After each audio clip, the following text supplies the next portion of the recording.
Les sujets du jour de la revue fiduciaire.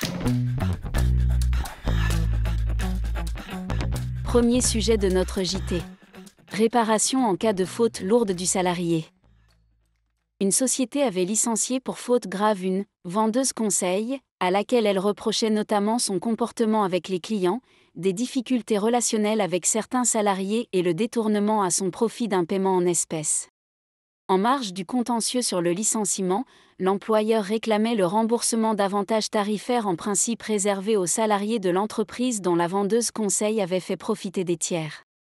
La Cour d'appel avait fait droit à cette demande et condamné la salariée à verser près de 6 000 € à l'employeur à titre de réparation. À tort, selon la Cour de cassation, car l'employeur ne peut obtenir réparation du salarié, au titre de faute commise dans le cadre de l'exécution du contrat de travail, qu'à condition que l'intéressé ait commis une faute lourde. Or, il n'était pas ici établi que la salariée ait agi avec l'intention de nuire à l'entreprise. La solution est sévère pour les entreprises, mais bien établie. Deuxième sujet de notre JT. La conformité dans un paysage juridique en mouvement.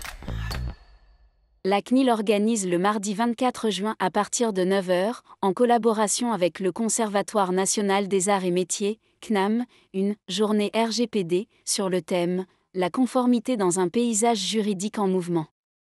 Cette journée RGPD aura lieu à Paris, dans les bâtiments du CNAM.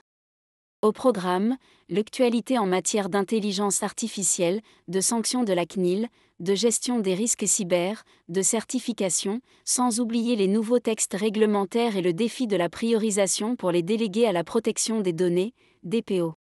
Cet événement s'adresse aux professionnels de Paris et de sa région. À noter, il ne sera possible d'y prendre part qu'en présentiel, et aucune rediffusion n'est prévue. Il faudra, par ailleurs, s'inscrire impérativement, au choix pour le matin, l'après-midi ou la journée. Le programme et les liens d'inscription seront communiqués début juin. Troisième sujet de notre JT. Taxe foncière.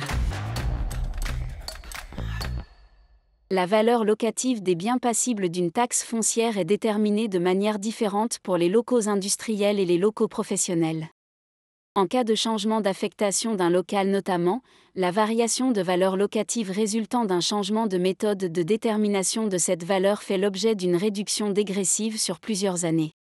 Cette mesure a été contestée par une société dans le cadre d'une question prioritaire de constitutionnalité, celle-ci estimant qu'en cas de variation à la baisse, ce lissage dégressif avait pour effet de l'imposer en méconnaissance du principe d'égalité devant les charges publiques. Cette disposition a été déclarée conforme à la Constitution. Il est souligné que ce lissage ne s'applique en cas de variation de plus de 30% de la valeur locative et que la réduction de la valeur locative s'applique de manière dégressive sur 6 ans. Par ailleurs, cette mesure n'a pas pour effet d'assujettir le redevable à une imposition sur une assiette décorrélée de ses facultés contributives.